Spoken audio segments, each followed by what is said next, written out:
तो चलिए, आज हमारा फर्स्ट डे है अर्थव्यवस्था का और इसका फर्स्ट चैप्टर है अर्थव्यवस्था एवं इसके विकास। आज हम कंप्लीट करने वाले हैं इसके 15 ऑब्जेक्टिव को। एक एक दिन हमारे लिए बहुत ज़्यादा इम्पोर्टेंट है, क्योंकि एक एक दिन में हम मात्र 15 ही क्वेश्चन आपको बताएंगे 5 से 7 मिनट में। अगर क्लियर कर लीजिएगा, एग्जाम में बैठने के बाद दिक्कत नाम का कोई चीज़ ही नहीं होगा। तो चलिए, सबसे पहला क्वेश्चन आपके पास यहाँ पे देखने को मिल रहा है। भारत में योजना आयोग का गठन जो है कब किया गया था? और ये क्वेश्चन एग्जाम में देख भी सकते हो, टेंशन नहीं है। 2011 में, 2017 में, 2019 में और 2021 में ये क्वेश्चन रिपीट मतलब हुआ था। तो इसके बाद बारी किसकी है ये आपको पता है, तो जवाब देना ना देना आपके ऊपर डिपेंड करता है, लेकिन क्वेश्चन को याद जरूर करना। तो सबसे पहले बात अगर मैं बात करूं तो यहाँ पे मतलब कि 15 मार्च को है ना, 15 मार्च को 1950 में जो है ये नियम मतलब कि योजना आयोग का गठन किया गया था। आप सिंपल याद कर सकते हो 15 मार्च 1950, मतलब 15 मार्च 1950 में जो है योजना आयोग का गठन किया गया था। छोटे छोटे शब्दों में छोटे छोटे बातों को मैं आज जो बोलूँगा उसे नोट जरूर कीजिएगा बस। इसके बाद ये आप देख सकते हो क्वेश्चन है, नीति आयोग के अध्यक्ष कौन थे, मतलब कि कौन होते हैं? 18, 20, 22 बताइए। राष्ट्रपति, उपराष्ट्रपति, प्रधानमंत्री या फिर राज्यपाल? तो यहाँ पे अगर हम बात करें तो किसी भी नीति जो आयोग होता है, जो राष्ट्रीय विकास परिषद होता है, तो कभी भी उसके जो मतलब कि अध्यक्ष होते हैं वो प्रधानमंत्री होते हैं। ठीक है, वो कौन होते हैं? प्रधानमंत्री होते हैं। नीति आयोग के जो अध्यक्ष होते हैं वो प्रधानमंत्री होते हैं, याद रखिएगा। उसके बाद एक चीज और यहाँ पे आप देख सकते हो, क्वेश्चन है कि भारत में वित्तीय वर्ष कहा जाता है ना, ये भी क्वेश्चन बहुत बार पूछा गया है। तो भारत में जो वित्तीय वर्ष है वो कहा जाता है 31 मार्च से 1 अप्रैल, है ना। 31 मतलब कि 1 अप्रैल से 31 मार्च, उल्टा बोला गया है, कोई दिक्कत नहीं है। 1 अप्रैल से 31 मार्च तक, ये बात आप लोगों को 100% याद होना चाहिए। और ये आपका इस चैप्टर का सन वाला क्वेश्चन है, जिससे क्वेश्चन बहुत बार रिपीट होता है। तो ये क्वेश्चन का फॉर्मेट, ये क्वेश्चन का डायलॉग, मतलब कि सारा चीज स्क्रिप्ट पूरा समझो, पूरा क्वेश्चन को रट जाना है, समझ आया ना। तो यहाँ पे ये आपको समझ में आ गया। इसके बाद ये निम्नलिखित में से किसे प्राथमिक क्षेत्र भी कहा जाता है? तो यहाँ पे समझ लीजिए, प्राथमिक क्षेत्र जो होता है कृषि क्षेत्र को बोला जाता है। इसमें जो होता है किसान उसान, कृषि मतलब खेती बाड़ी आ जाता है, मछली पालन आ जाता है, ये सब चीज। और जो द्वितीय क्षेत्र होता है वो उद्योग होता है, जिसमें बड़े बड़े कंपनियां आती है। और जो तीसरा जो क्षेत्र होता है जिसको सेवा क्षेत्र बोलते हैं, उसमें बैंक आ जाता है ना, बहुत सारा चीज आता है। तो यहाँ पे जो प्राथमिक क्षेत्र है उसको कृषि क्षेत्र बोला जाता है, इसको द्वितीय क्षेत्र बोला जाता है, इसको तृतीय क्षेत्र बोला जाता है, याद रहना चाहिए।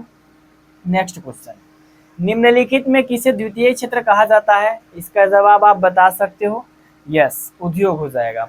निम्नलिखित में कौन तृतीय क्षेत्र है? सेवा क्षेत्र हो जाएगा।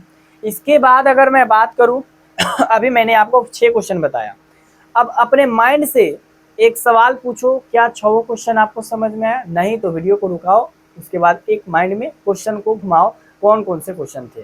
पहला क्वेश्चन क्या था?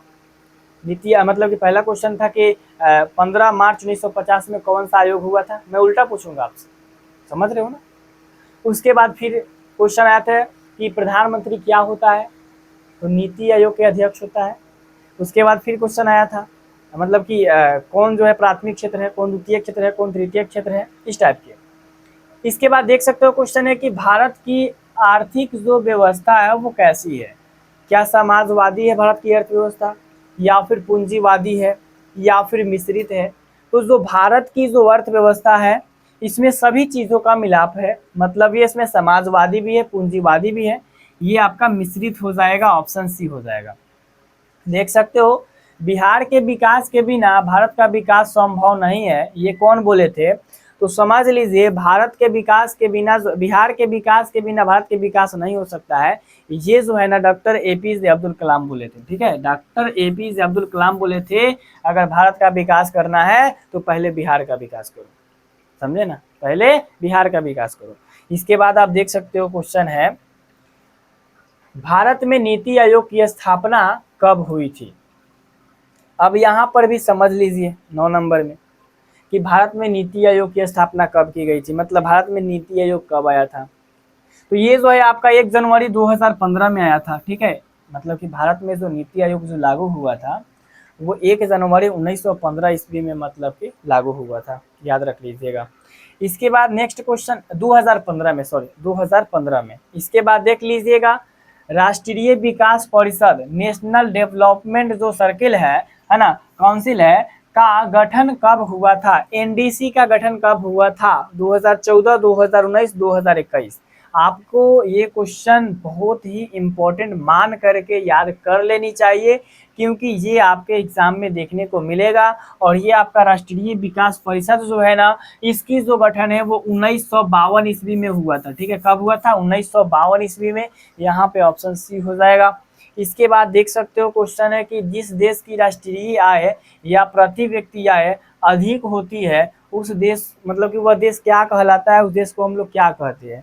तो उस देश को बोला जाता है विकसित। ये जो देश है वो विकसित है, जिसका जो है राष्ट्रीय आय ज़्यादा होगा, आमदनी ज़्यादा होगा, उसको बोला जाएगा कि ये विकसित है। इसके बाद आप देख सकते हो क्वेश्चन है कि बिहार में जीवन यापन का मुख्य साधन क्या है। तो बिहार में जीवन यापन का सबसे जो बड़ा साधन है वो है कृषि, मतलब कि किसानी। किसान जो है ना भारत में सबसे ज़्यादातर होता है, मतलब कि बहुत लोग करते हैं। तो यहाँ पे जो प्रमुख जो दर्जा दिया गया वो किसको दर्जा दिया गया है, कृषि को, किसानी को। इसके बाद यहाँ पर देखिएगा मानव विकास सूचकांक के कितने घटक होते हैं, कितने सूचक होते हैं। ये जो क्वेश्चन है आपके लिए बहुत ज़्यादा इंपॉर्टेंट है, बस माइंड में घुमाते रहिएगा इस क्वेश्चन को। मानव विकास के जो है ना 3 गो सूचकांक है, 3 गो घटक होता है, याद रखिएगा। इसके बाद यहाँ पे क्वेश्चन है कि गरीबी कैंसर बीमारी की तरह है, गरीबी जो है कैंसर बीमारी की तरह है, कौन कहले था। और ये बात सीधा तरह अगर हम बात करें तो बहुत ही जायज़ है। तो ये आपका जो है ना, अगर मैं बात करूँ तो कुजनेट का बोले थे, ठीक है ना, अर्थशास्त्री कुजनेट बोले थे कि गरीबी जो है ना वो कैंसर के बीमारी के जैसा है, जो लगातार बढ़ते जाता है, जिससे ज़िंदगी भी बर्बाद हो जाता है, यही बात है। इसके बाद यहाँ पे एक और चीज़ देख सकते हो, प्लास्टिक मनी क्या है ना, प्लास्टिक मनी क्या है। एटीएम कार्ड है, डेबिट कार्ड है, ड्राफ्ट है, चेक है या फिर कागजी नोट है। तो यहाँ पे जो प्लास्टिक नोट क्या है, बहुत बार एग्जाम में पूछा गया है। तो ये तो है एक एटीएम कार्ड है, जिसको क्रेडिट कार्ड भी बोला जाता है, प्लास्टिक मनी, प्लास्टिक मनी, ठीक है, याद रखिएगा। 15 क्वेश्चन आप बताओ सोच करके, याद करने में, बताने में हमको कितना समय लगा। 6 से 7 मिनट लगा होगा। आपको मैंने ये दे दिया क्वेश्चन, आपको इसको एक बार तो आपने देख लिया, अगर आप लगले इसको याद कीजिएगा आपको 10 मिनट लगेगा। अगर आप 10 मिनट रोज़ थोड़ा अच्छे तरीके से ऑब्जेक्टिव को देते हो तो क्या जाता है, सब्जेक्टिव भी पढ़ो, ऑब्जेक्टिव भी पढ़ो, तब ना तहल्का मच आइएगा। तहल्का बैठ करके नहीं मैच आ जाता है। एक बात आप लोग सुने होंगे कि शोर, मतलब कि जो तैयारी है इतनी खामोशी से करो कि सफलता शोर मचा दे, बात तो सुने होंगे ना। तो बस अपने ऊपर वो चीज़ को रख लेना है, समझना है और अच्छे तरीके से पढ़ाई करना है ना। तो आई होप कि आज के वीडियो आपको अच्छी तरीके से समझ में आई होगी। मिलते इसी के साथ नेक्स्ट वीडियो में, तब तक के लिए जय हिंद, जय भारत।